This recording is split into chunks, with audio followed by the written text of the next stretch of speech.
Singapore general হাসপাতালে ভর্তির পর প্রাথমিক পরীক্ষা নিরীক্ষা চলছে ইনকিলাব মঞ্চের মুখপাত্র ওসমান হাদির। এর আগে তাকে বহনকারী এয়ার অ্যাম্বুলেন্স বাংলাদেশ সময় সন্ধ্যা 5:50 সিলেদার এয়ারপোর্টে অবতরণ করে। সেখান থেকে সরাসরি নেওয়া হয় হাসপাতালে। সেখানকার অ্যাক্সিডেন্টস ইমার্জেন্সি বিভাগে তার চিকিৎসা চলবে। এর আগে দুপুর 2টার দিকে তাকে বহনকারী এয়ার অ্যাম্বুলেন্স ঢাকার আকাশ ত্যাগ করে। শাহজালাল বিমানবন্দরে হাদিকে বিদায় দেওয়ার পর প্রধান উপদেষ্টার বিশেষ সহকারী জানান, সিঙ্গাপুরে ওসমান হাদির চিকিৎসা কার্যক্রম তদারকি করবে বাংলাদেশ হাইকমিশন।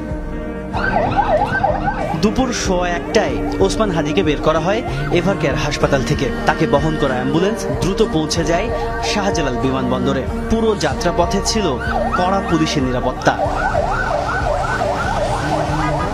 ইনকিলাব মঞ্চের আহ্বায়ক হাদিকে বিদায় দিতে বিমানবন্দরে যান স্বাস্থ্য উপদেষ্টা নূরজাহান বেগম, প্রধান উপদেষ্টার বিশেষ সহকারী ডাক্তার সাইদুর রহমান সহ বিমান বাহিনী ও বিমানবন্দরের ঊর্ধ্বতন কর্মকর্তারা। তারা জানান, সিঙ্গাপুরে হাদিকে দেখভাল করবেন সেদেশে নিয়োজিত বাংলাদেশের হাই কমিশনার ফেরদৌসী শাহরিয়ার।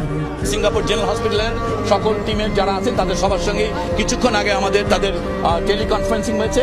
তারা নিশ্চিত করেছেন, এয়ার অ্যাম্বুলেন্স টিমের সঙ্গে টেলিকনফারেন্স করা হয়েছে, তারা নিশ্চিত করেছেন এবং এখন আমরা আশাবাদী যে তাকে অন্তত পক্ষে আমরা সিঙ্গাপুর জেনারেল হাসপাতালে, আপনারা জানেন এই অঞ্চলের মধ্যে নিউরোসার্জারিতে সবচেয়ে ভালো সেন্টার, এখন আমরা শুধুমাত্র হাদির জন্য দোয়া চাইব।